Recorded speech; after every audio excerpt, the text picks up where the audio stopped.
Okay, so we have some people who volunteered to perform what we learned last session. Eric, are you prepared to perform for us Yep. today?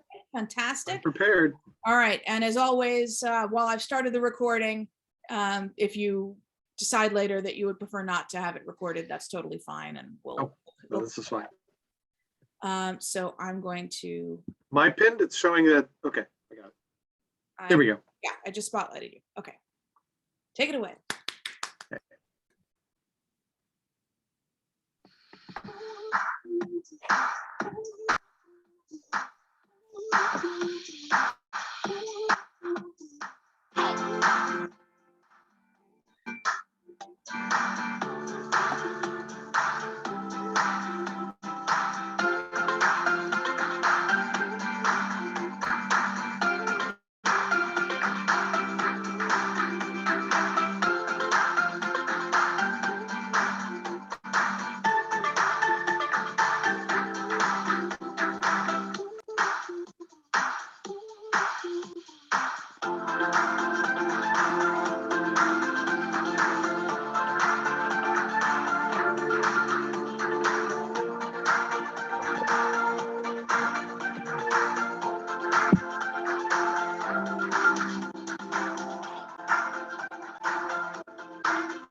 You thought I was going to swallow this?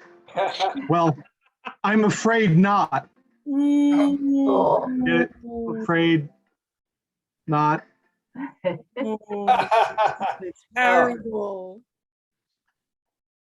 All right, well done. Okay, fantastic.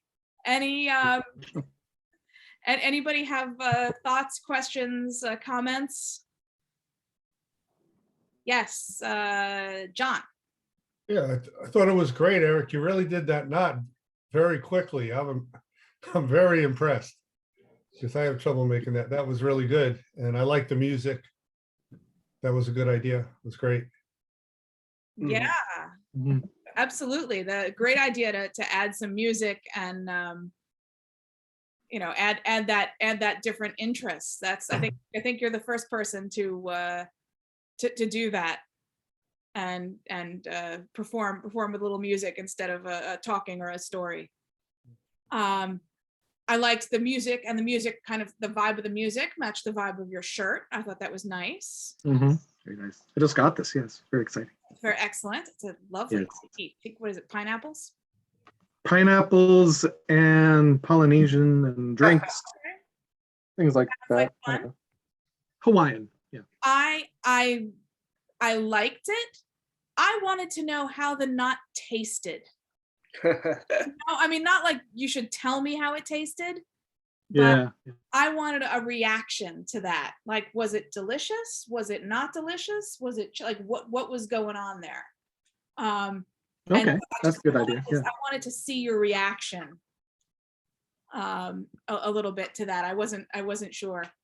And then kind of in keeping with I just like it was great. There was no problem with you've got the music and the shirt and like, okay, you're at a tiki bar kind of thing, and now we're going to eat something. So I kind of wanted something in the magic, something in the performance to connect with that story, and I'm not sure what it is. Like if it was like, is that like the cherry on the stem that goes into your drink? Like what? I don't know. I don't know what the answer is there. I kind of wanted the thing that you were doing to fit in with everything that you dressed it with. Does that make sense? Yeah. And I'm not telling you what the answer, I don't know what the answer is. Right. But it was such, there were such great choices and strong choices. And I wanted one more connection between what you were doing and the ambiance. Very cool. I see. Okay. Yeah. Eric, I had a question for you. I thought the performance was great. Did you have the knot originally in your mouth, or did you place it there later? Okay, you palmed I it. placed it after I did the string, right? Right, I did the string, I did the knot, right? Which right. is, you Good. know, You like answered, do. you answered my question, and Yeah. that And made then when I the straightened it out, I was like this, and I was like this. beautiful, Yeah. beautiful. Just so you know. And the reason I asked the question is because you had the music playing. And if I was a lay audience, I would have thought that, oh, how did he produce that? He had it in his mouth the whole time. So I thought that that was very, very well done. And the fact that it was done to music left me with the impression, oh, maybe he had it in his mouth the whole time. So well done. Well, thank you. Yeah, the load, I'm trying to think back. The load, because I think you went to your mouth with your left hand and then you went to your right hand to load it. Yeah, I think it went that I think I did it like one finger, tried to hide it, Yeah. like one finger, and then it was like, like that, Mhm. and kind of trying to hide my mouth, my chin opening for it to go in, Right. And Hmm. I think I could fix the beginning that, if I open my mouth and Right. people can see, like, look, I have a string. And what People might, can see I have nothing in it. Yeah. what might work with that is if you had a drink. You've got See? the music, you've got the shirt, you take a drink, you're casual, Mhm.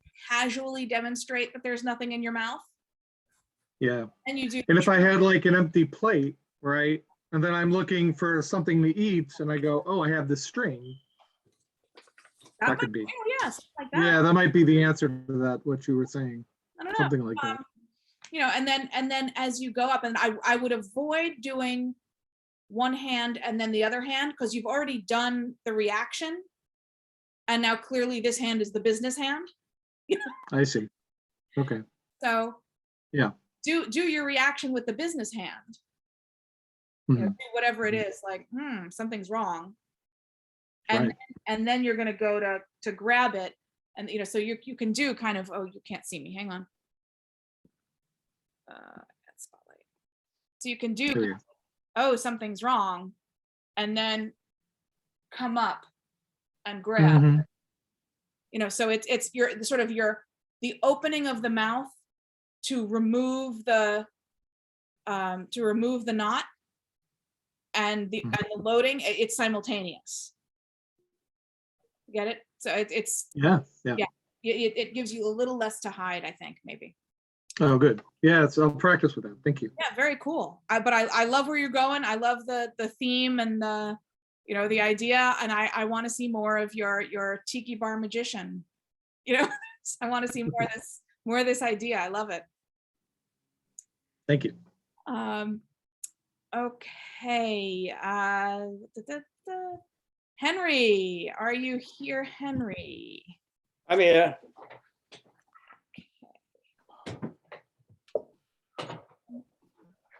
Looking, sorry. Finding the gallery view. I've only been doing this for 2 years. Henry, there you are.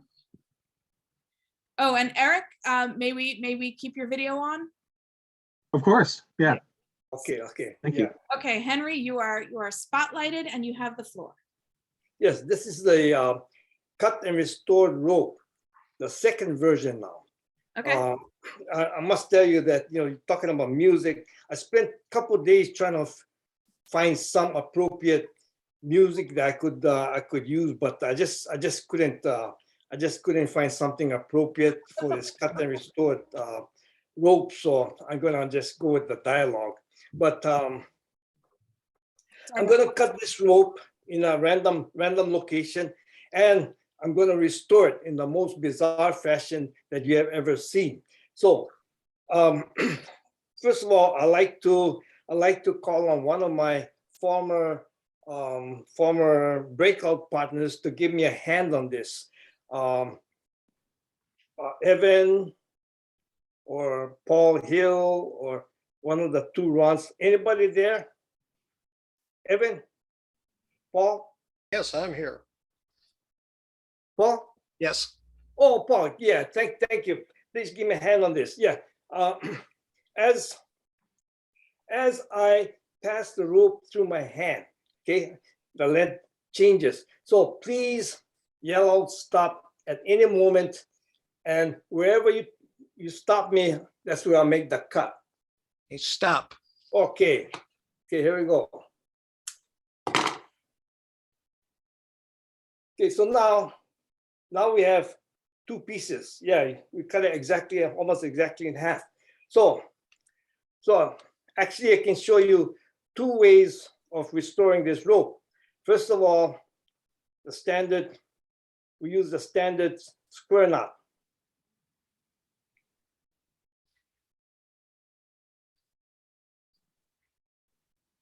And I have to tie it another time. Okay, here we go. Okay, so one way of restoring the square, one way of restoring this, reconnecting this rope. And then before I leave, I'd like to leave you with, show you the most bizarre thing that you have ever seen. For this, I got some sacred Hawaiian volcanic ash to sprinkle on my knot. I'll let it soak in a few seconds, and then please don't blink. Keep your eye on the knot. Ooh. Voila. All right. There you go. The second version of Torn and Restored Rope. And I introduced this since your dad covered the fake knot, and in the Wilson book, there was another routine called the comedy cut and restored rope, where they use this pop off knot. And I thought it was a good idea, because then if I use the pop off knot, I wouldn't have to hide anything. I wouldn't have to palm anything to hide it. I can just pop it off and make it part of the act. Mm-hmm. So that's it. Great. Well done. Sorry. Thank you, Paul. I like the part about the volcanic ash. Yeah. Well, A little bit of a technological glitch going on here. My bad. a lot of magicians use fairy dust or pixie dust or some. Yeah, but yeah. No, I love the Hawaiian volcanic. That's, it's very you. It's very personal. It's great. Mm. Always I always make the choice, and I mean, never make always statements. But a personal choice, a choice that's about you, is almost always going to be a better choice, because it's something that you have a connection with. It's going to be more authentic. It's going to feel more right for you. And it's easier to put together a coherent show when the choices kind of come from the same place. Does that make sense? Yeah. So I loved it. I thought that was very you, very appropriate, worked beautifully. Any thoughts, comments? Just one from Henry Ron here. The pop-off knot was great. If you want to see Pop Hayden do the pop-off knot, how when he ties the knot, he one over here and it has to go through here, and he does that. But that's a nice review. Well done. Thank you. Great job. Okay, now we have, and before we move on, Henry, is it okay to keep your video in the video that'll be posted online? Okay. Okay, thank you. Linda, you also volunteered. Yep. Okay. I'm going to stand up. So can you highlight me or whatever? Absolutely. I'm just as soon as my little fingers can do it. Okay. All righty. I see Ron too. No, there I see me. Okay, so Okay. I've got a rope. Yay. It's a really long rope. And you know what? What? We're gonna do something special with it today. This is, isn't anybody there musical? Anybody musical? I hope. Because we're gonna use some, in music, you go do, re, mi, fa, sol, la, ti, do, but those notes have letters. So we're gonna pretend this is letter A, this is B, and if this is A and this is B and you're musical, what is this? A sharp. A, B, middle. C. Yay, yay. So we've got A and we've got B, and we're gonna take middle C and we're gonna put middle C right here in the middle. And we're gonna make some more notes by cutting them up. There we go. But you know what? I only know a couple of notes, and geez, now I've got just A and B, and I cut my rope. I better put it back together again. I guess I can just tie this up, right? And maybe we'll get the whole scale again. Yeah? You're not looking convinced, huh? All right, we're gonna try this. And I've been thinking about some magic stuff, and I've got something right here, a magic wand, and we're gonna go do, re, mi, fa, sol, la, ti, do. Hey! All right. Yes. Okay. So yes, fantastic job. Well done. Anybody have thoughts, comments, a response? I like the energy. I'm a clown. Yeah. You've got the enthusiasm, 100%. That's wonderful. And you did a good job of getting rid of the small piece of rope there. Yeah, yeah. You went to get your wand. Yeah, that was well done. It was, I was wondering, I thought you were going to go for the scissors for a second, and those were out there on the table. And I was like, oh, there's going to be a problem getting the scissors. And no, you went in the box for the wand. That was good. Well done. Magic hat. Hat, I beg your pardon. I beg your pardon. Any other thoughts, comments?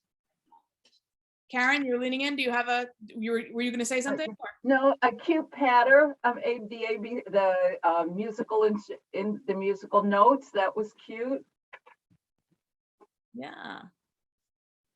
Okay, thanks. Yeah, and I like the idea where you held the rope straight across. Because I did a thing the other night with I let it hang down. And I really decided, and watching you again, kind of reinforce it, that it looks better having it go straight out, maybe, than just letting it just hang. So that really kind of worked for me to see you do that, holding it straight out. Okay. Good. Anybody else? Okay. Let me think for a second. Okay, the ends were A and B. You set up this musical scale idea, and then the ends are A and B. And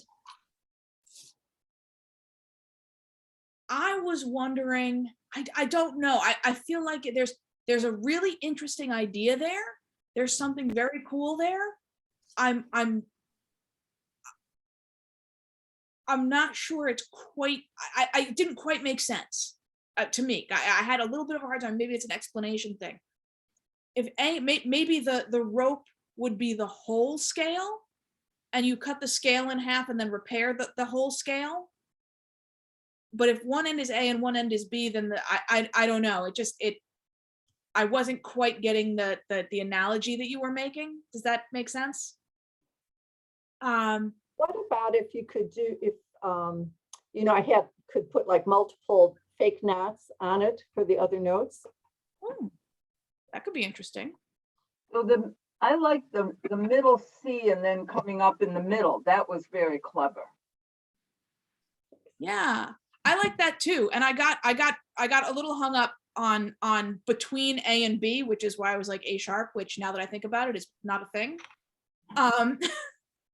But let's talk about that for a second, okay? Somebody in your audience contributed and said something that was completely wrong and not what you wanted. What do? And you just moved on, which was to somebody who said the right thing, which is, an acceptable way to go. That's fine. Any other thoughts about how to handle that?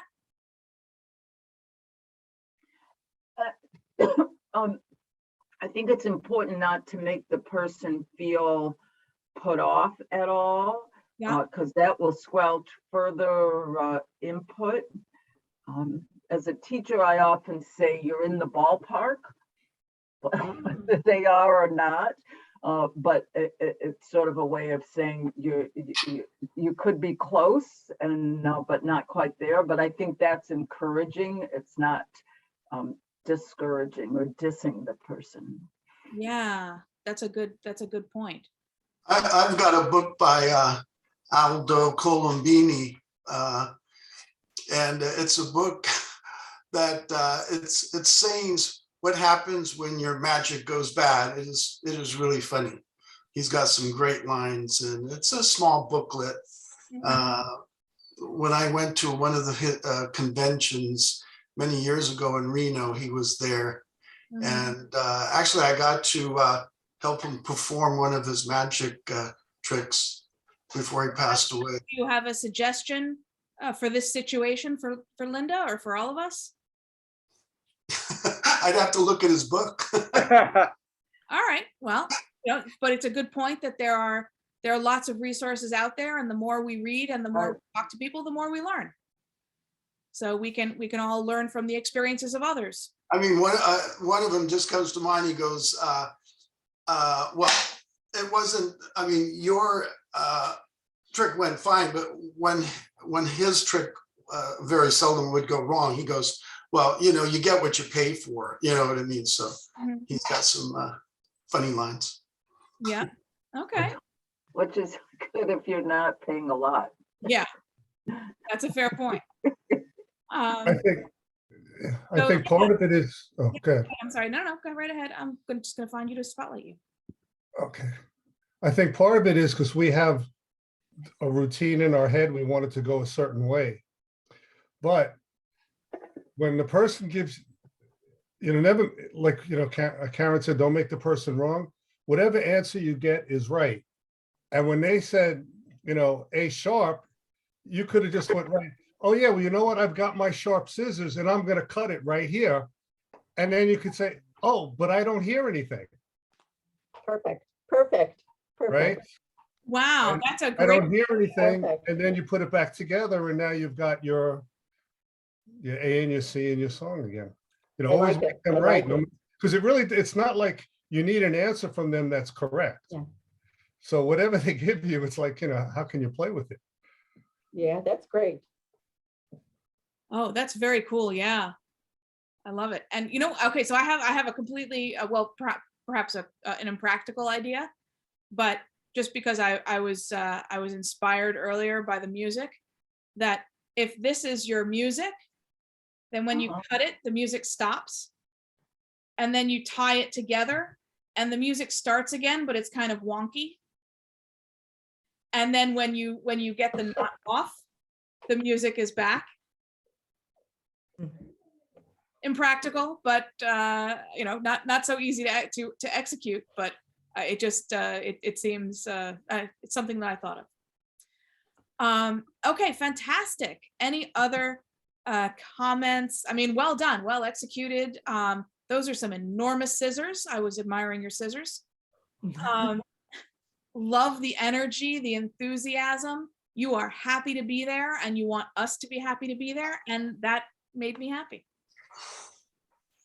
So Okay, fantastic. And Linda, can we keep your video in the video that goes online? Yeah, I Okay. think Julie and Eric both have their hands up. Oh, sorry. Let's see. Oh, thank you. Okay, yeah, Julie. Oh, yeah. First of all, I liked what you did. It was great. But since we're sort of discussing how things could go wrong, I was just curious if this is sort of my general suggestion, and I've learned this sort of the hard way from my own experience. I've tried to run tricks a little bit by people first. And one of the reasons being that sometimes you learn something from them not understanding you, or things go wrong because, and it may or may not be your fault that it went wrong, but it might teach you something. That sounds kind of real general, but because of what happened just now.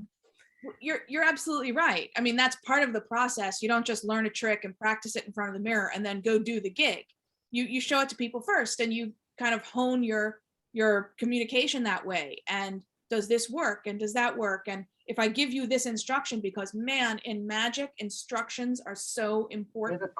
What do I need to tell my spectator, my volunteer, in order to get them to do exactly what they're supposed to do? Because sometimes it's very specific and they have to do it just the way you want them to. And what words do I need to use to convey to them to get them to do exactly what I want? And it can be a very subtle art.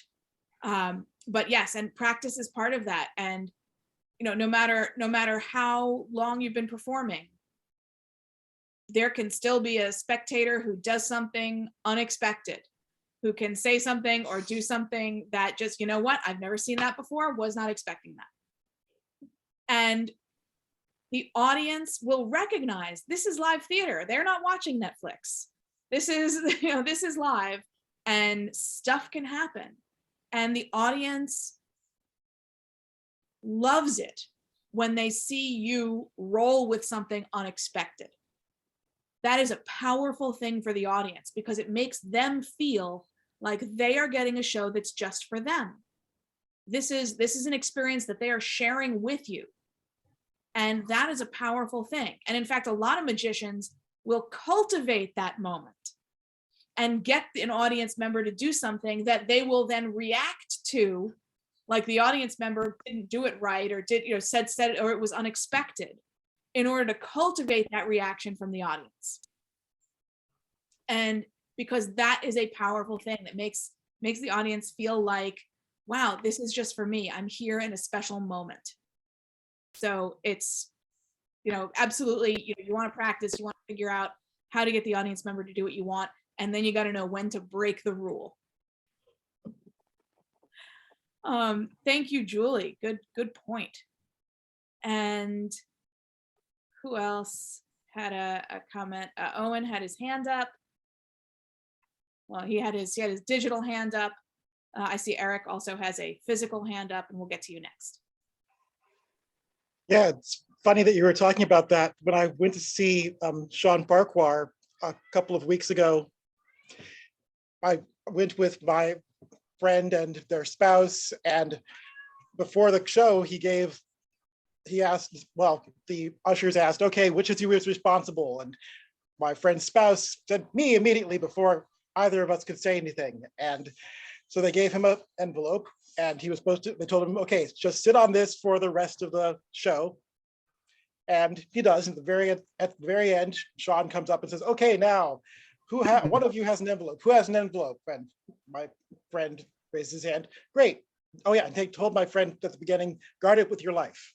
And he says, okay, now's the time, give it to me. And my friend's like, no. Which everybody's laughing, because nobody expected him to be like, no, well, I was told to guard it with my life. So no, I'm just holding on to this. And Sean you can see the little light in his eyes, but at the same time, he's like, okay, now how am I going to handle this? Right, this is really funny. Give me the envelope. And he's like, okay, well, so he calls up one of the ushers. Did you tell him to guard this with his life? And it was the wrong one. It was the wrong usher. No, it wasn't me. Okay, fine. Gets the other one. Did you tell him that? No, I didn't say that. Just give him the envelope. Give him the envelope. Okay. And he's real hesitant before giving it to him. And then at the it's like, look, I'm sure the other, the usher goes, I'm sure the audience members want to leave eventually. But Sean is just rolling with it and telling nice jokes. And it was beautiful. It was just like you said about, we were all felt like we were in this very special moment because this had never happened before. Sean even came to us afterwards like, that was beautiful. I've never had to do this before. It was great. And he does give the envelope at the end. And it's a beautiful ending to the actual trick. But just having that moment of, well, now what are we going to do? This hasn't happened. What next? That was fantastic. And that's live theater. And that's why, live theater is going to be around, regardless of the movies and what, television and whatever, because there is a power to that anything can happen, that we're all here together experiencing something, the only time it will ever unfold this way. So, thank you. And Eric, you had a comment or a question or something. Where are you? There you are. Hello, yeah.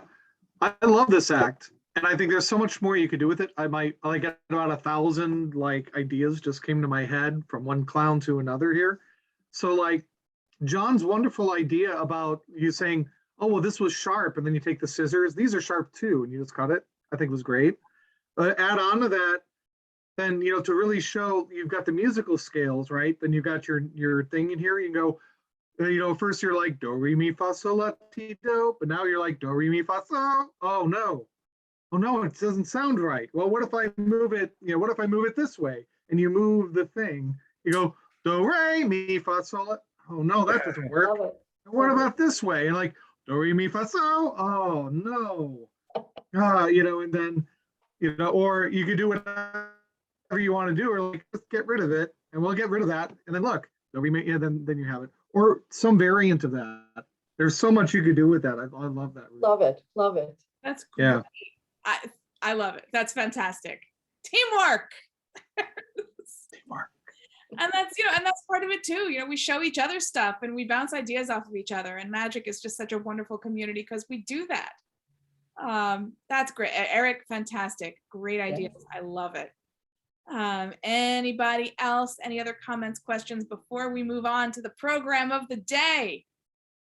Okay. And Linda, just because I can't remember, we can include your video. Absolutely. Okay, thank you so much. Wonderful. All right, so today we have Silk Magic. Oh, there we go. Today we have Silk Magic, so everybody ought to have the 3 silks that came in your magic kit. I am using stuff that I keep stuffed in a box in the closet. So we have 3 silks. We have the thumb tip that came in your magic packet. And I have a cloth napkin, a handkerchief, a pocket handkerchief, something that's a little bit stiffer than a silk. And you will eventually need a spare arm or arm substitute, as we discussed in the email. A water bottle will work with water in it. A bottle of shampoo, anything that's sort of cylindrical and heavy enough to not get easily knocked over. And now, silks was going to be taught by Robin Byers-Pierce, who volunteered to do it immediately once I announced the class, and was so excited. She unfortunately had an injury to her hand and is not able to join us today. She'll be okay, but she's just healing and can't really work her hand to grasp stuff. So we are bringing, I'm sorry, so what's going on over here? So we are bringing back, by popular demand, my dad.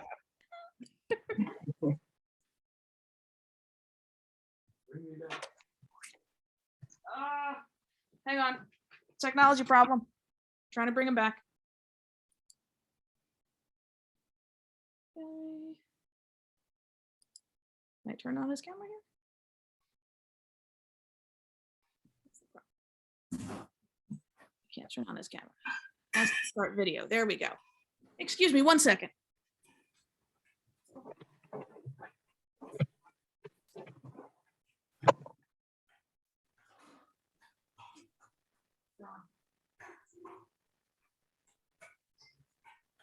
You're on. Oh, I am on. Okay. It's me. I'm not wearing a disguise. The screen is a little further away from me and I want to be able to see everybody. Silk magic today, handkerchief magic. The first thing we're going to do is from page 269, the hypnotized handkerchief. Okay, hang on 1 second. I'm just gonna make a quick.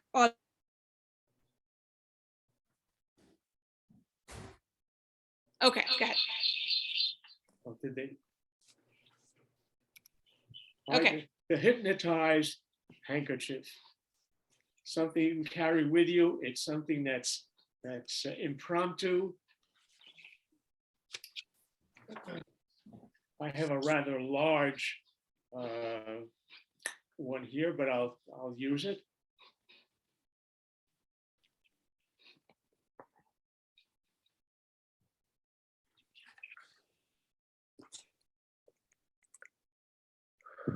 Take a needle and a little thread. Put the needle back so we don't lose it. Take the thread.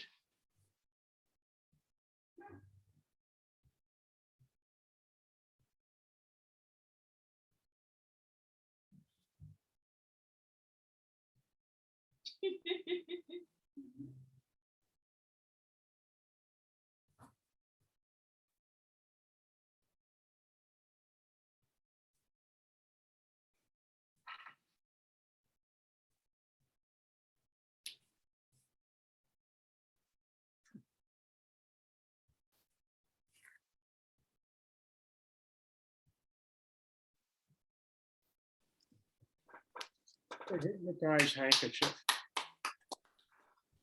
All right, if you have your clothes, it's got to be cotton. The silk it doesn't have enough body to hold it straight up.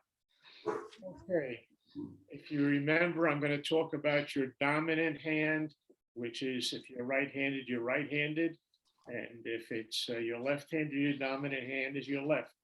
Take a corner of the handkerchief in your non-dominant hand. Go across and take the middle of the handkerchief here in your dominant hand. And you're going to spin it away from you. Your dominant hand is going to, you're going to raise your dominant hand to the top and hold the handkerchief in the center in this nice big fat part. And your thumb is going to sit directly behind the handkerchief. And it is your thumb that does all the work to move the handkerchief forward. You push your thumb down, pull it down to bring the handkerchief back towards you. To bring the handkerchief back to you, you pull your thumb down. To move the hank towards the front, you push your thumb up. And you want to be careful not to move the hand in front. Your thumb can be resting directly behind that, which helps you to get the movement. You can also go to the side. If you slide your hand to the side a little bit, you need to practice that, but not move this finger. Now, Your dominant hand is not working the handkerchief. The thumb, that's easy to learn to control, but it's the synchronization of the hand with the top of the handkerchief that's important, which is why your dominant hand, there is no rope, by the way, there is no string. Now, for the ladies and men who have more hair than I do, you can pull out a strand of hair and wind it across. I can't get away with that. So I talk about a needle. Okay. Everybody have a handkerchief?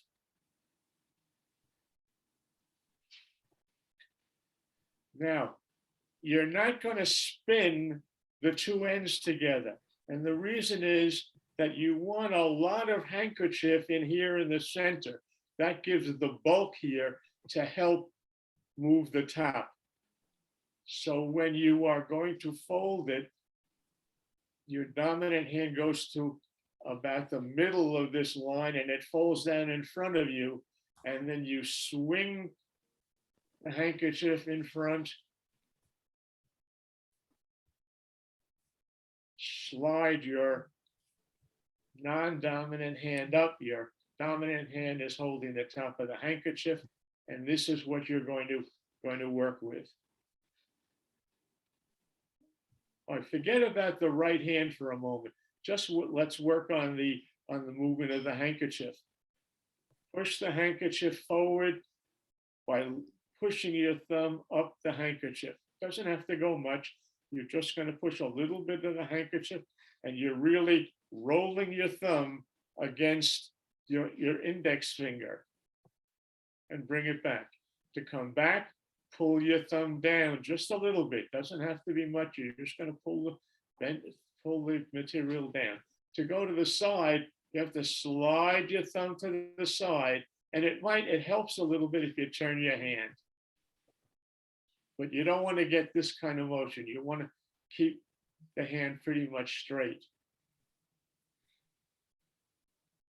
All right, once you've got that, then you want to coordinate the motion with the right hand. And that takes just a little bit of practice.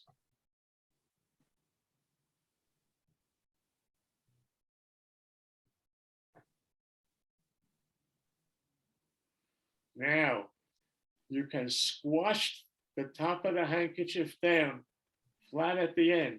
And when you take your hand up, just straighten your thumb out. The handkerchief will pop straight up in the air, back into position. Which thumb, right or left? It's Dominant or non-dominant? all done with your thumb is the non-dominant hand.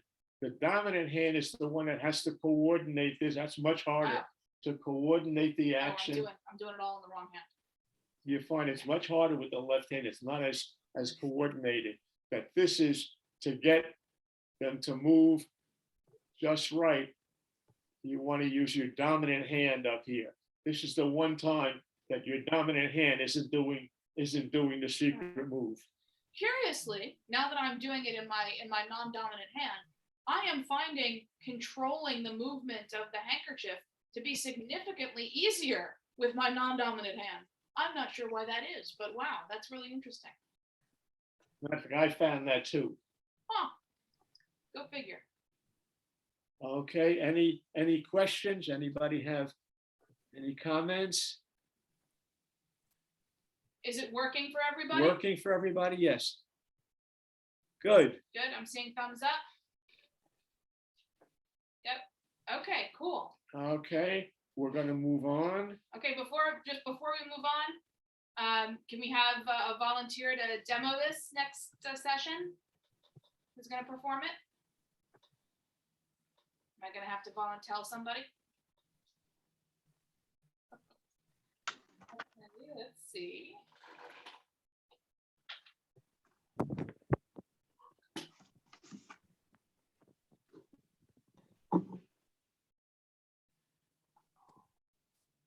I'm happy to do it. Oh, okay. Owen was volunteering first. Oh. Sorry. Okay, great. I defer to Owen. Okay, thank you, Owen.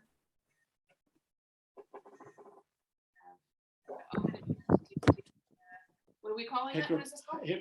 Hypnotized silk. Hypnotized handkerchief. The hypnotized handkerchief. Okay, thank you, Owen. All right.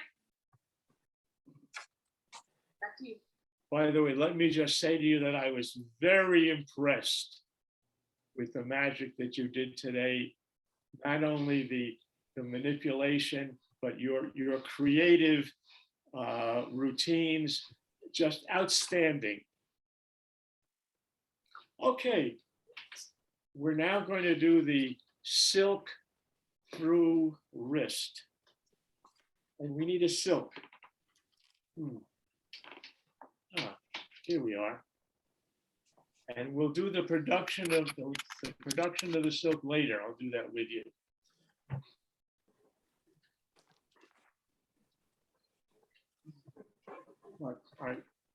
But I'll demonstrate it first. Oh, I'll do this one.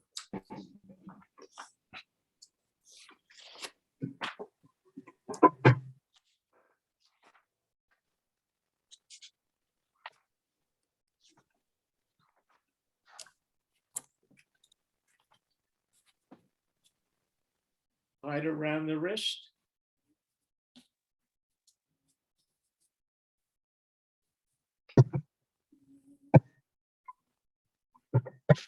Right around the wrist a second time.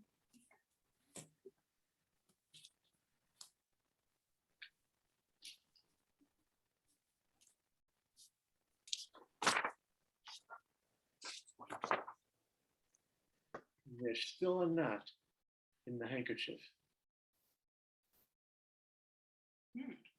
Okay, now I want to explain how it works. And then we'll work on the moves. The moves that we're doing, and when we teach them, we try to separate things so we know where they are. But when we do the performance, we want to mask the move, because what we're doing is a switch. We're not doing what we say we're doing. You did beautiful, beautiful work with the knot. When we tie the vanishing knot, we don't want to spread these apart anymore and go to one. We want to keep them together so that they don't know which rope we're taking. Okay, so you're going to tie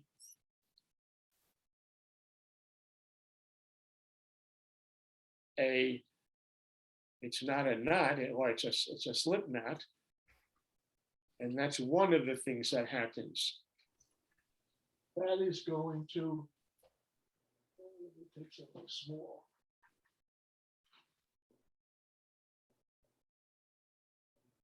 If this was the wrist,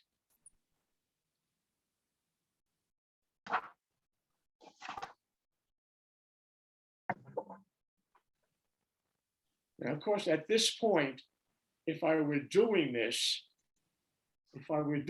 in my hand, and you did it beautifully, you're going to mask the knot being tied. You don't want to see this out here. And the way we mask is we either use our hand, one hand or the other, or we can turn. But I'm going to have this sliding come back inside my hand. With the knot, if you pull the bottom, that draws the loop, draws this tight. Now, I don't want that loop, so my fingers will hold this and pull that inside so that now I have a nice close knot. Okay, when we do the silk, you don't have to worry about that because it's all hidden by the volume of the silk.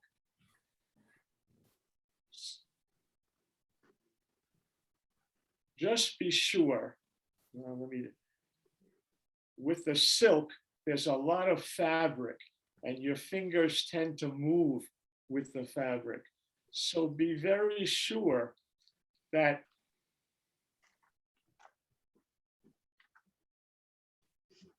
you hang on to this piece. I put my second finger right through the knot, right through the loop, so that it pulls tight.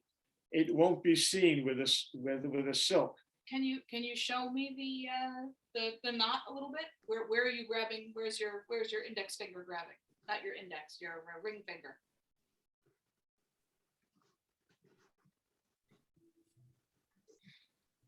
Not to me, to the camera, to me through the camera. All right. We did the this is the knot we did with the ropes last time. You're going to use it in a silk this time. You're going to go through, grab. Now you want these together. I want to mask which one I'm grabbing, and then I've got to hold on to this piece. If I were to take this and not hold on to it, watch what happens. There is no knot, because it's a false knot. The reason you get something that looks like a knot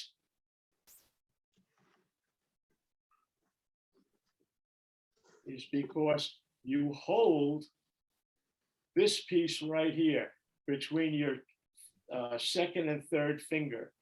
And as this goes through, my second finger is going to hold on to that.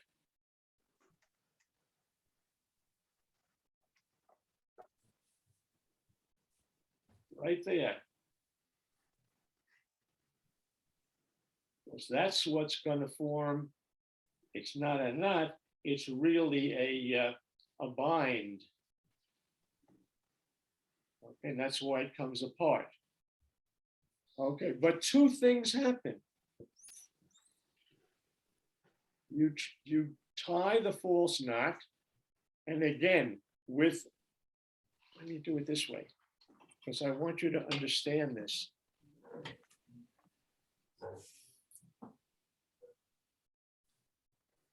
I'm actually going to bend my finger, and I'm going to stick my finger right through there and hold on to that, because there's lots of fabric running over your hand. Just keep pulling till it gets tight, and then you pull it, and you want a good bind on there. Now, the next thing you're going to do is you're going to take the long end that you've got that's gone through, which is going to be what started in your dominant hand, and you're going to go over the wrist and on above the knot that you've already tied. You're going to go around the wrist and go back up on top, and now you're going to tie a regular half knot. Now, the reason you go around is because you're unwinding the rope, unwinding the silk.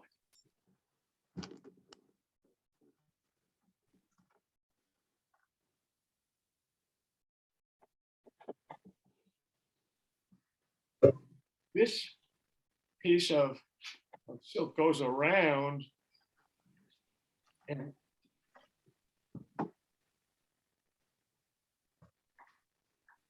around. If you go back underneath, you're unwinding it because it came from that way. So when you then do that, well, I went the wrong way.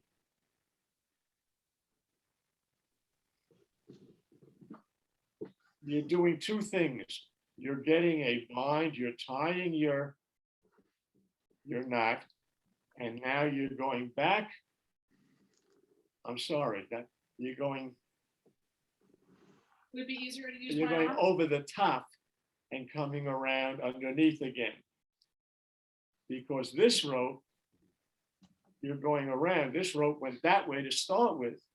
So when you pull it, what happens is it's already loose. Okay. All right. No, no, no, no, no. I'll do it with this so that you can see what's happening. And we'll do it with the silk. This goes around and over. Just get tied. So just turn your hand this way so they can see what happens up here. And you still have a knot in there. It comes up off the arm with the knot still in it. All right, now let's do it with the silk. I have. Thank you. I have the arm. Oh, all right, now. You can do this facing your audience member if you're just doing it for one person. If your audience is over here, then you stand alongside your audience person and do it this way. Okay, I'm going to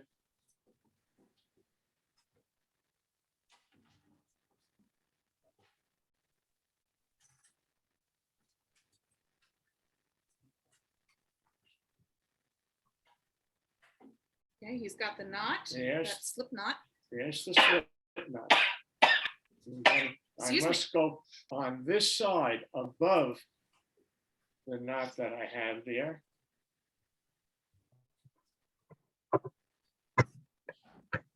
And now I tie a regular knot. Now, I'm going to hold on to both ends and I'm going to pull it straight up. And as I do that, if I do it fast, this knot tightens up before it comes up in the air. And there you are with the silk with a knot in it, and it's above the arm. Thank you. Okay. Now, the way to practice this by yourself is to take a water bottle or some kind of a bottle that's heavy, that's got some water in it.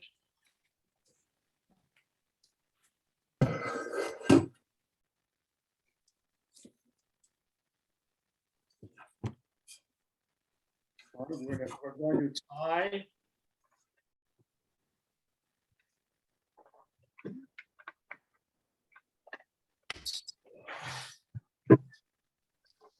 false knot.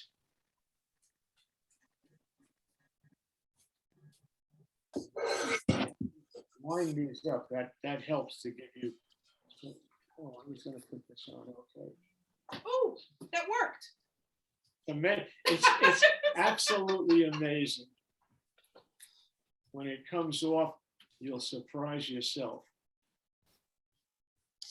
All right, this is my dominant side.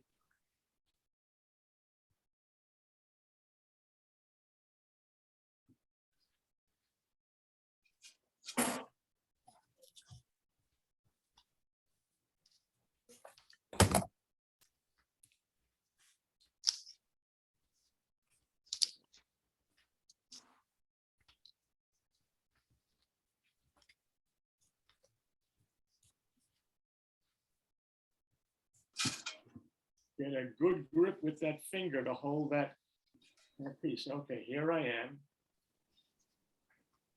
My dominant side stays there. This goes back over the top, comes around, and gets tied on top.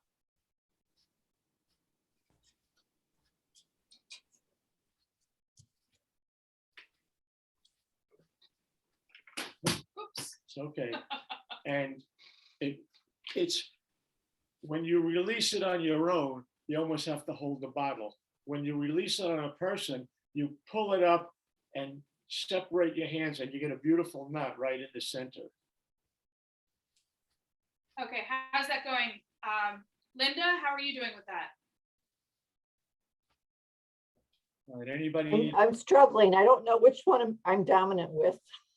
Okay, well, what hand do you write with? Right. But I'm at this. Okay.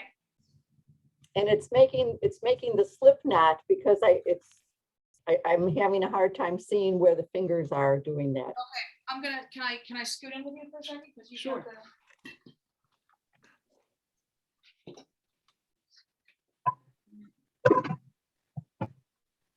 Okay. And instead of a water bottle, I will be using Alice Aardvark, Let's use my hand. because Alice is. Oh, okay. Sorry, Alice. Because I promised Alice she would star. Okay. Okay. So, all right, so all right, so we're gonna wrap it around and make a loop like we're gonna make a knot. Cross the, I'm gonna say, Owen, will you forgive me if I say right hand? No. Just for this demo? Okay. So right over left, and you make your cross them over like you're gonna make a knot. Right hand goes through the loop to grab the wrong end to make an actual knot. That makes sense? It's the Okay. wrong end. If you were gonna make an actual knot, you would want this end, you're gonna grab this end, the wrong end. You pull the wrong end through the loop. And Okay. here in my hand, this is the loop. With this finger, with my middle finger of my left hand, I'm gonna pinch, and my ring finger of my left hand, I'm gonna pinch the fabric in the loop just past where the X is. Got it. Okay, so my hand goes into the loop, my left fingers pinch the fabric just past the X, and I pull the wrong end through the loop with my right hand, keeping that pinch of fabric. And then I tighten, tighten, tighten, tighten, tighten, and that pinch of fabric is what makes the knot stick on Alice. So it's nice and tight around Alice, but it's not actually a knot. I then take the long end, which is in my right hand, and go over Alice behind, sort of on the side towards me, of where the loop already is. And so it goes around Alice, and then I make an actual knot. You with me so far, Linda? I think so. Okay. And you can tie it right on top of the knot that's there. Right. So now, hope this works, Alice. All right, here we go. Tighten, tighten, tighten, tighten, tighten.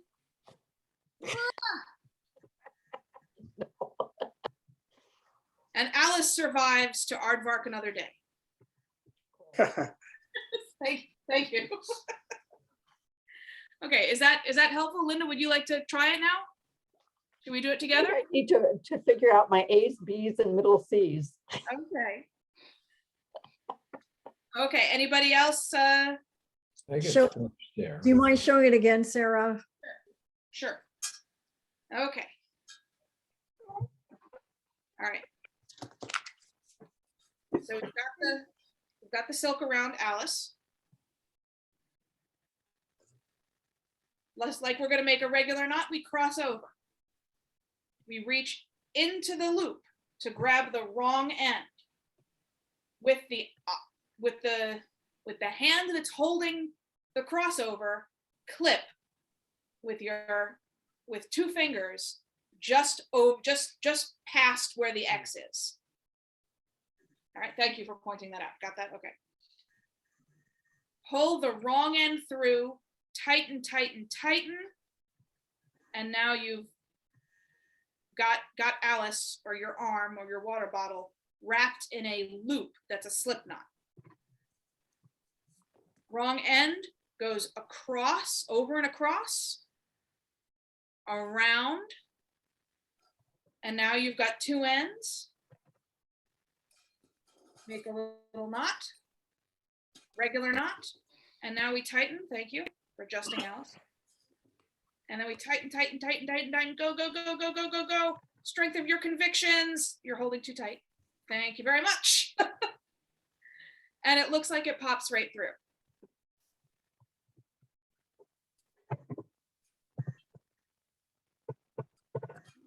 Okay. Anybody else? Questions?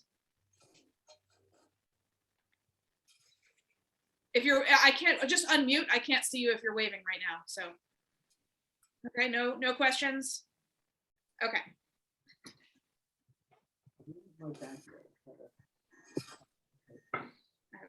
Very good. Beautiful. Now, you obviously need a helper to do that. Sarah, can I have you come back? Of course. Bring your chair. Okay. If you have a magic wand or a staff of some kind, another way to do the same thing, you would hold the two ends of the wand.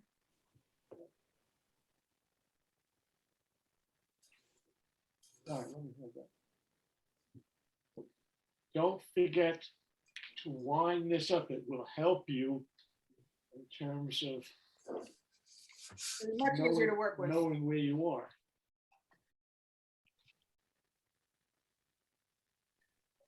You can do it vertically.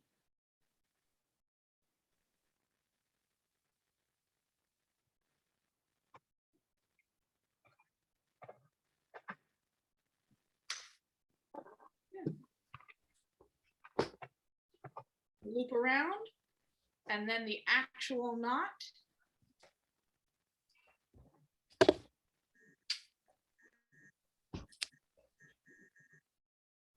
Yep, you got it. I got it. You got it. And Ooh, go right that through. way. Yeah. They can stand sideways. If you do this with a child, you stand directly behind them. And the silk comes flying out right through, and it's so visible. So you've got two different ways you can perform this, vertically or horizontally, if you want to do it through someone's arm. You've got, I'm so impressed with how well you're doing. Terrific. Can't wait to see what you folks do with this.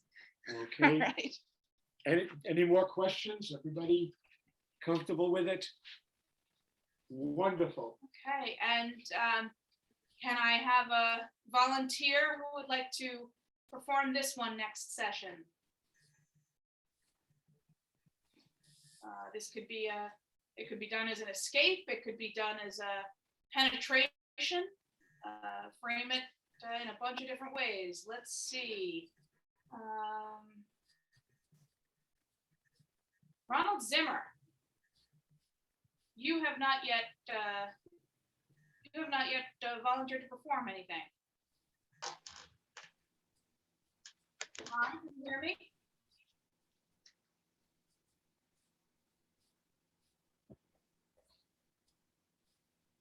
Ron? Are you here? Can you hear me? Yeah, sir, can you hear me? I'm having trouble with volume. I'm reading and it's not coming across all that well. Okay. I'm on a tablet and okay. I don't have good volume, so I'm trying to watch what you're doing and read at the same time. Would you like to volunteer to do this piece, the handkerchief? To tell you the truth, I prefer not doing this one. I was kind of waiting for more like the thumb tips. All right. Let's see. I don't really have this down too well because as I said, I'm trying to listen and read. So I'm trying to. Well, that's, I mean, no one has it done well yet. We're all learning. Sarah? Yeah, I heard my name, but I don't know who said it. Oh, John Baker. John Baker. Yes. I'll do it. Okay, fantastic. I have to make up for the last one I blew, so I'll do this one. No. Okay, so John Baker down for Hank through arm. Okay, fantastic. Thank you so much, John. I appreciate it. Oh, you're welcome. Okay. Question. So I think that, Sarah, your dad introduced it, I think, as silk through wrist. Yes. And you're saying silk through arm. Is there an official name for this trick? No. What is it in the book? Let's say I don't know what it is in the book. No, it's not in the book. Oh, it's not in the book? Oh, okay. Isn't it on page 273? 273. Yeah, it's on page Not from 273. home? 273. The not- knot through arm, through the arm. That's what I'm trying to do. I hope it's right. Okay, so it's not through the arm is what it's called in the book on page 273.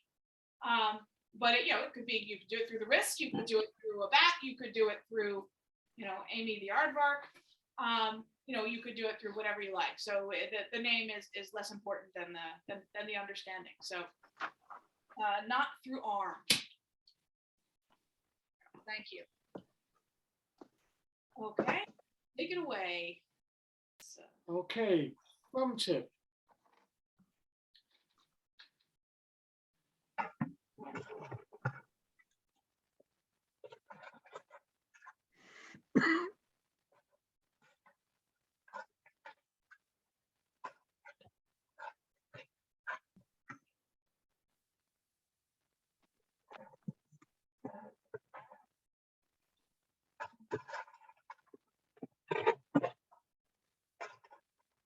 Where's the handkerchief? Oh, there it is.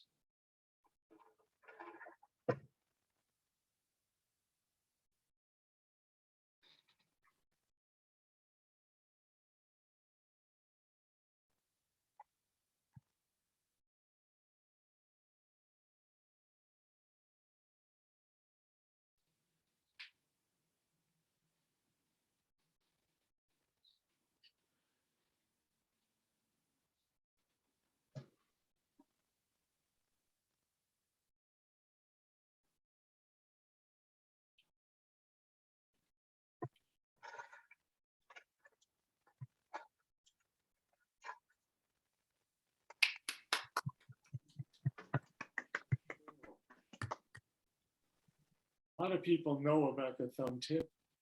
However,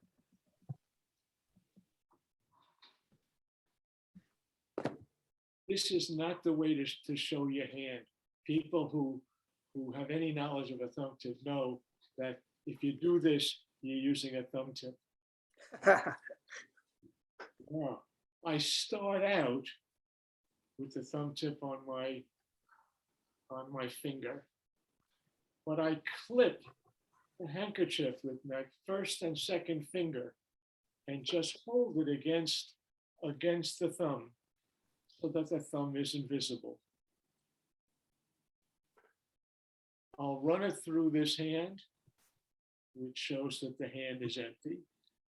I'll run it back through the hand, but when I run it back through my hand, what I do, let's see, I do it without the silk. I leave it in my hand as I draw the silk through. So I've transferred it from this hand, which hasn't been seen, into this hand, and I just run the silk over it. It's sitting in my hand like that. I don't have to grab it. It's sitting in my hand like this. Now, I can transfer it. I now have it in the thumb clip, so I can actually open my hand up completely. I can show my thumbs. You put the back of your hand towards the audience and you draw the silk into the thumb. You don't want to bury the tip of the silk. I just kind of fold it over just a little bit and put it in so it will pop back up again. Now, this is a giveaway. As soon as you go in with your thumb. So what you're going to do is, as you are poking the silk, I'm going to lower my thumb and I'm going to push the thumb tip down and replace my thumb back on top. So the thumb is hanging out down here. It's done by a move as you're pushing your finger in. Now I come back with my index finger, but I insert my thumb into the thumb tip. And now I can take it away, and now I can keep pushing here a little bit so that the assumption is that it's still here. Now, you can leave the thumb on this hand. But what I do is, as I'm waving my hand, I take the thumb tip off and I hold it in a finger palm. Then I can shift it to a thumb clip, and I can wave my hand and show everything empty. I can't turn my hand that way, but I can show my thumbs. People who are looking for the thumb tip, there is no thumb tip, and I have full movement of my hands. Now I want to bring the silk back. So I look up for little pieces. I even go up with this hand. And I just make a fist, and the thumb is in here. I start putting things in, shake my hand, I hope to take a little piece out so that they see it.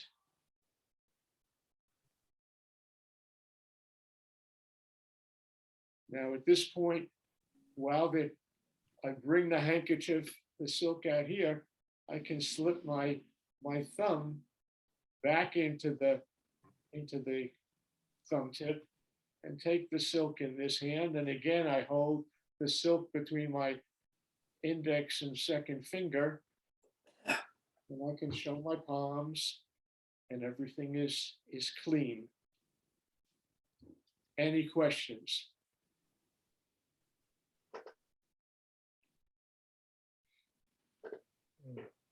Okay, this is very similar. We covered some of this with Bob Durante when we did Bill. We talked about the thumb. You might want to practice just moving the thumb tip around, getting it off, holding it in the finger palm, so you can point your hand, moving it to the thumb clip so that you can open your hands. So now the finger palm, the thumb clip, these are terms that we use for hiding all kinds of things, and coins, other stuff as well. And but they are kind of what they sound like. The finger, can you just show the finger palm because you're spotlighted? The finger palm is, it rests right along that first joint. the base of your palm, and your fingers just fold over it, and just your second and third finger. That's enough to. All right. And it looks very, very natural, even if you can hold your hand on the table. Well, it can look natural. It's Well, you got to practice with it some and get a feel for it. How much pressure? How tight do you have to curl your fingers in order to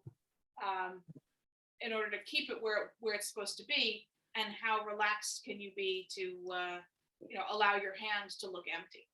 Your finger pads actually never have to touch the thumb. It's held right in here. So it's really the sort of. It also can drop, but it's held right in here. The base of the finger is against that first and maybe second. Right, the second and third finger, but the second and third knuckle. And So now practice then moving it to the thumb clip. Your thumb comes down and you clip it in the thumb crutch. And these are, as Sarah said, these are terms used in coin magic all the time. And the thumb clip, once you get it in position, looks very clean. It's very clean. It's your thumb, you can even kind of clip it at the very top so that you can kind of see the thumb peeking out from behind the fingers. And the rest of the hand is not doing anything, so it can be very relaxed. And this thumb can be up high. Yeah. You couldn't possibly have anything in this hand. It looks very, very clean. It's very clean, but you have to feel comfortable with it. So you just sit when you have a few minutes and sit and play with the thumb. See how it is to move it around. See how relaxed you can be with it. And then you're able to move it from hand to hand. Mhm. Okay, any questions about working with the thumb? Okay. One more thing that you can do with the thumb. I have a handkerchief here. It's called a pocket hank. People put it in their pockets, but they don't realize that where it got its name from, that it really has a pocket. And if you reach inside, you can put things in the pocket.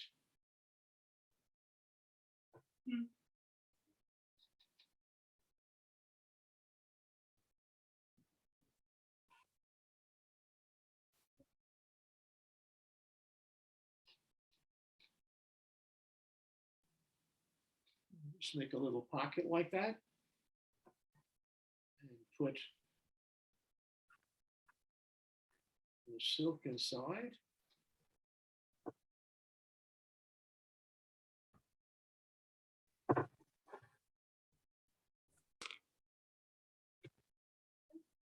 There's the thumb.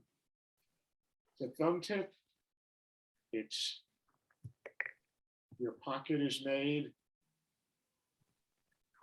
You're just driving the thumb in and making a pocket. Just be sure that you go deep enough that you get the thumb all the way in, but not too far, that when you start to put the silk in or out, you're going to grab this piece. And first show it. I retake the thumb at the same time that I'm grabbing the top of the pocket handkerchief. I can use the pocket again.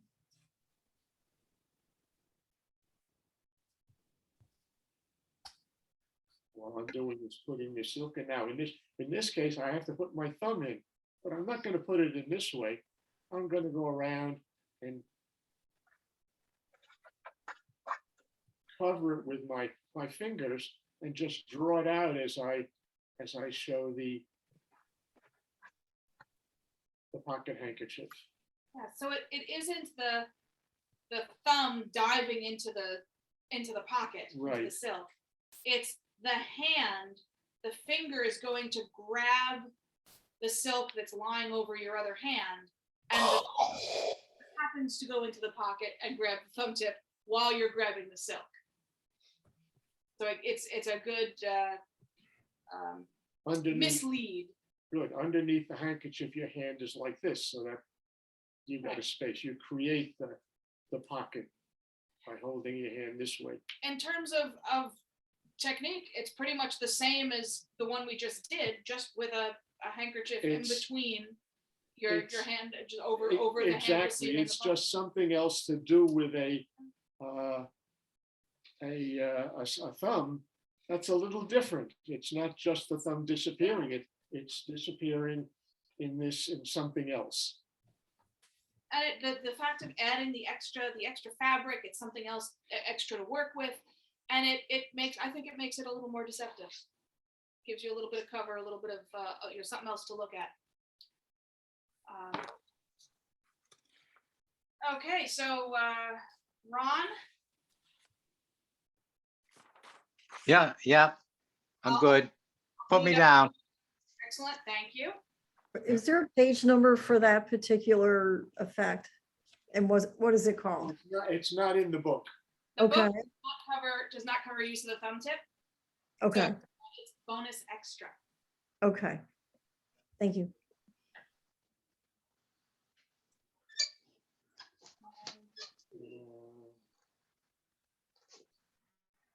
All right, on page 277 is the production of the silk. And I just like to help you definitely look at that. It's a way to produce a silk at the beginning. It's better when you're standing. but and your silk is finer than this. This is not. This is actually a polyester. You fold the corners into the center, and then you fold small folds, about an inch. Fold it in. Now you fold the other side in. And then you want the folds over the folds so you have no folds sticking out. It gives you this streamer. Now, all right, I'm going to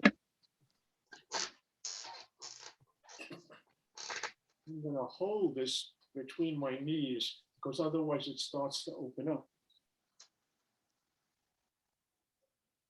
This is a little different than what the book shows, but it's another way of doing it. You want a little bit of silks that you're going to hold off to the side.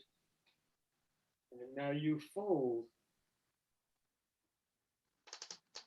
all of this up. It's getting a little wide, but okay.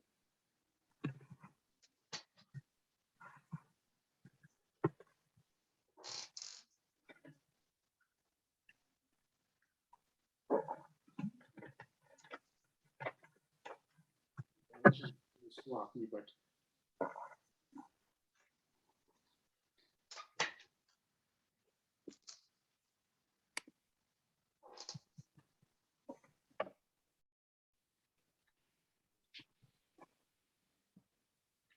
okay.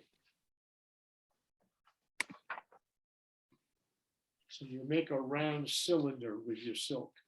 This is too sloppy. Now we need to tie it together.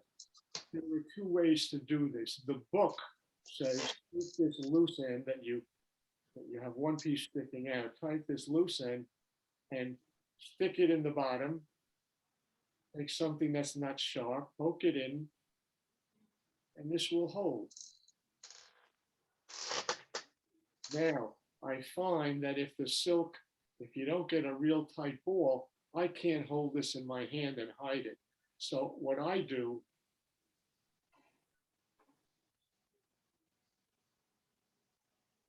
is I find it better for me, and it might be for you in case it's not so tight, is instead of what I do is I take this loose end, the end I folded up, and I fold that up tight. I'm going to use this end to hold on to in my hand. So I take the end that's sticking up here and I pull it out a little bit, and I'm going to use that as a lock. I'm going to lock this piece in its place by sticking this end in. And it doesn't have to go in too far.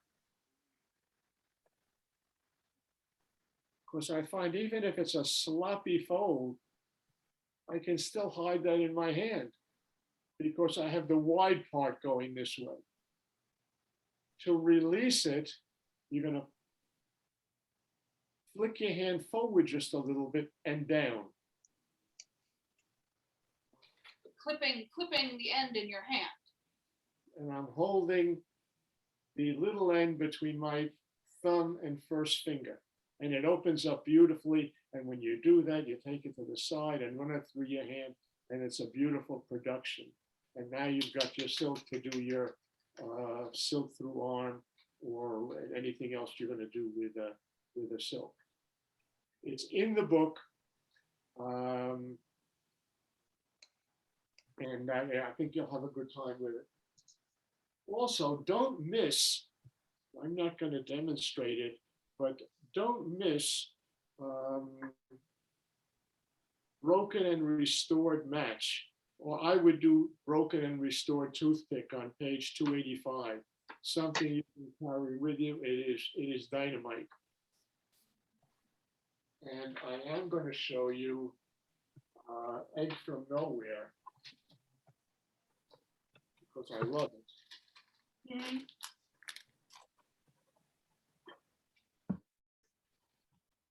I'll do it sitting down. I can do it sitting down.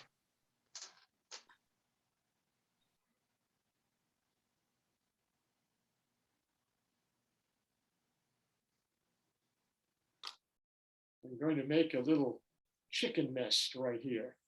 Now I need you to help me. What sound do chickens make? Bark, bark, bark, bark. Very good. Terrific. And what do chickens do? They lay eggs. Lay eggs.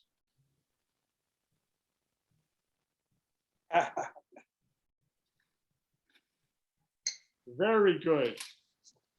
Tell you what, we'll try it again. You did such a good job. What sound do chickens make?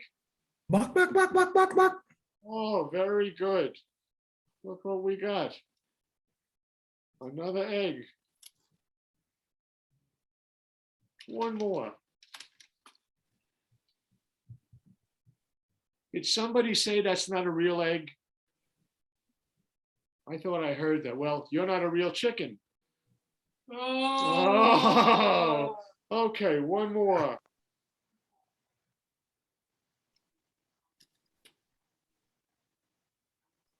Okay, this is a beautiful effect.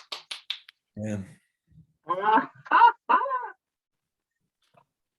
Now, you get a white handkerchief or a white, it's got to be clear white, or even if it has some lines through it, it's good.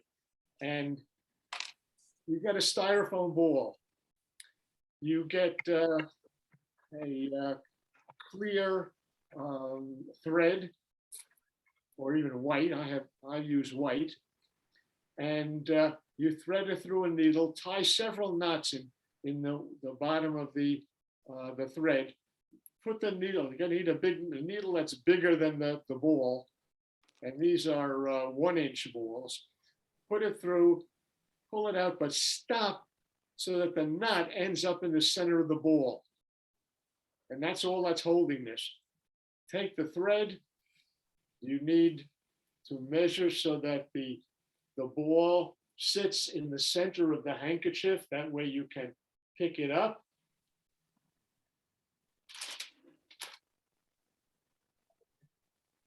You get some good clucking, and then you hold the handkerchief at the level of the bag and pour the ball out. Drop it over the front of the bag. You can lift it up again. The ball sits behind the handkerchief. If you're going to do some kind of a show for kids, or even for adults, and if you're going to be seated, this is a terrific effect. You need a lunch bag. Sometimes the bags, tend to fold, so I put cardboard liners inside just to keep it from folding. Is it a lunch bag necessary? lunch or bag. Any kind of box or container? Yeah, anybody. Yeah, you could do it in any kind of a box or container. It needs to be high enough so that, and even if it's so that the ball can go in. If the ball hits the bottom, that's good because it makes a sound. So you could do it in a container, even a metal container, a bowl. Mm-hmm. Okay, I really like this. Oh, you have been terrific.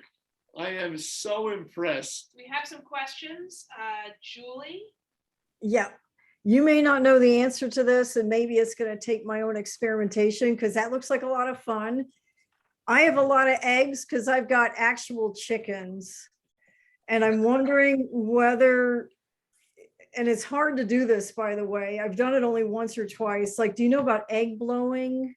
Uh-huh. Like where you put the little hole in either side of the egg and blow out the contents of the egg. Do you think maybe you could rig a blown egg with this or not? What do you think? It's too brittle. It's too brittle. Oh, bummer. Because like I have all these eggs. That's how you make an egg disappear. If you blow it out, and then you do whatever you do with it, you crumple it up, and then you sprinkle it over whatever you have, and the egg is gone. There are lots of uses for an egg that's blown. Well, I And- wonder, Okay. would it be done, because it never actually hits anything. Hmm. Fairly fresh. Yeah, Yeah, I don't know. I'm just wondering. Maybe I can do it. I don't know. This is Ken. I wonder if like a clear nail polish or something on it to thicken the outer shell. Yeah, you can get like that spray fixative stuff, maybe like Yeah, that. I don't know how soft, I mean, how hard that would make it, but something that would harden the shell a little bit. So you'd be able to do that maybe. it's a If possibility. they're- Yeah, I mean, if they're relatively fresh, there's like a membrane on the inside, like an old blown egg probably would not do it, but maybe a newer blown egg and maybe a little fixative or like you said, nail polish, maybe, I don't know. I would say experiment. Play Come with back- it, yes. Come back in 2 weeks and you tell us. Yeah, You know, they're gonna be delicate, so the danger is what is it gonna impact? And so, like, for example, he Yeah, did it with a tall bag. So the egg, quote unquote, the egg never hit the table. So it just kind of hung behind the wall of the bag. So if Right. you're gonna do it with something that's brittle, I'd probably similarly make sure to do it with a high container. So that when you pour the egg out of the handkerchief into the bag, it's not hitting something. right, okay. Well, I don't know, I might try this. Little shot, play with it. You know, I mean, there was a period where I experimented in a little game that I like to call Will It Burn? Because I wanted to do something with fire and I needed to know what would give me the flame that I wanted with the color that I wanted and be, you know, safe like I wanted. And the only way to find out is to try stuff. So experiment. Okay, well, it's an excuse to do something with eggs other than cook them. I have a lot of eggs. Cool. And Karen, I think you had you have a question? Yeah, 2 questions, actually. It's the white on white that cracks from the trick. Is it possible to use a silk that's not white, or does the egg always show through?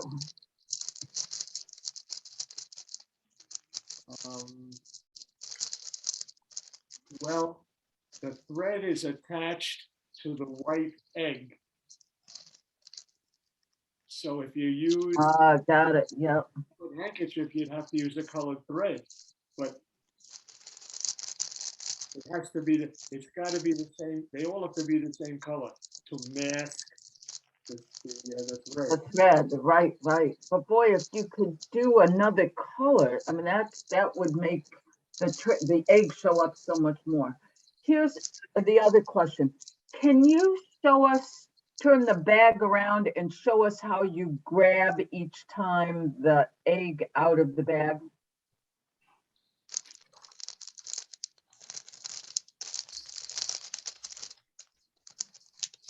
The egg is hanging on this side of the bag. So when I put it in, when I start, I hang the egg into the bag,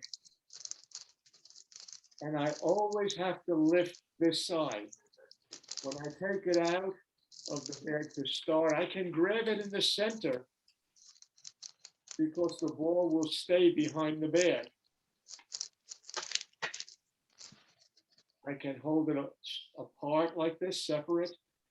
Well, I put them together, put the two sides together, and I cup it in my hand. Got it. When I pour it out, I have to pour it out from this side where the string is, and the handkerchief has to be about at the level of the bag so that you can see the egg go. But there you go. Oh, okay. I couldn't see the string. I don't want to have it up here, although you probably can't see the string anyway. Right now, I can't. Oh, now, yeah. You might pick it up. A little bit against your shirt. So you really want to have to be up higher. moving the chair, okay? Okay. So I cup it in my hand and I know it has to come out this side. So I can show it. And then I just hold the tip of the handkerchief close to the bag and tip it up. And you Wow. see it fall into the bag. I then drop the handkerchief over the top so that it's hanging here. So when I pick it up, it's back behind the handkerchief. Got it. So when you pick it up, you don't have the egg in your hand, you just pick it up. No, it's hanging. I'm going to pick up the Put your hand a handkerchief. little bit lower and turn it around. Yeah. When I Got take it out of the bag, I take it out and it's hanging behind the handkerchief. Very cute. You see it? Yeah. Yes, yep, clever. Then I fold it and I put it in my hand. And then I can show it again. Great. Thank you.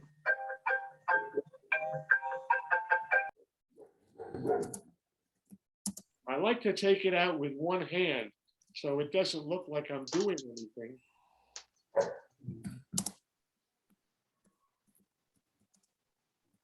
Okay, see, we just saw something important. Okay. I don't know if you saw that when he turned his hand or turned his body a little bit, the light was behind him and it showed through The shadow. it showed, yeah, it shone through the silk towards you, and you could see the outline of the egg behind Lighting the is important. handkerchief. You don't want lighting behind you because it creates a shadow.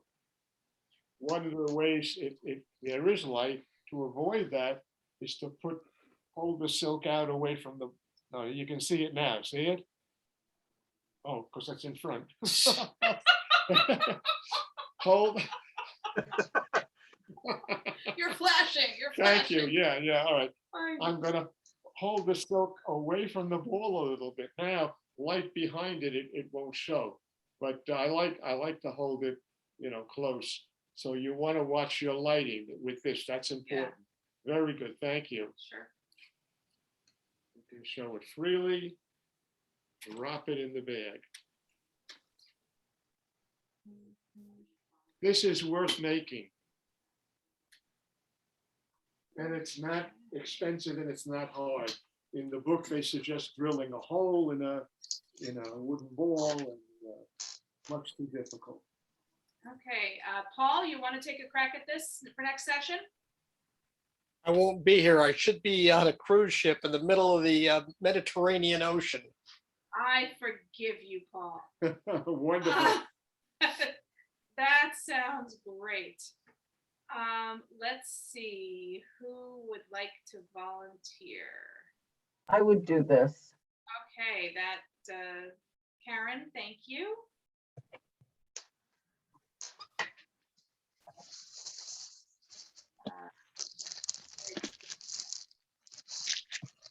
And was it a silk that you were using?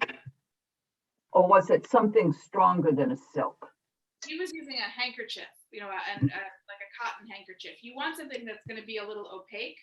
Right, that's what it seems like, that, right, particularly if it's going to be a different color than the egg. You can't use a silk. A silk is too fine. Right, that's what it seems. Yeah, you want something with a little weight to it. So a handkerchief works fine, a different kind of fabric. Or something cotton. Should be good, yeah. Is good. Any other questions? I'm just gonna wonder this because I don't know, but I'm kind of curious. Can I see the handkerchief and the egg for a second? And thank you. I am wondering, I'll put myself up there too. Okay. So here's how it's set up now. And it's hanging from the middle, the center of the from the fabric. exact center and hangs halfway down. I wonder what would happen if you did two threads, one from each corner.